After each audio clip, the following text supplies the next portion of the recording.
যাকে পাণ্ডব গুরুকে ধরিয়ে তোমার সর্বক্ষেত্রে যাকে পাণ্ডব গুরুকে দুঃশাসন সভায় দ্রৌপদী দুঃশাসন সভায় দ্রৌপদী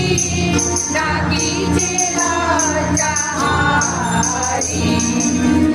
ভারতে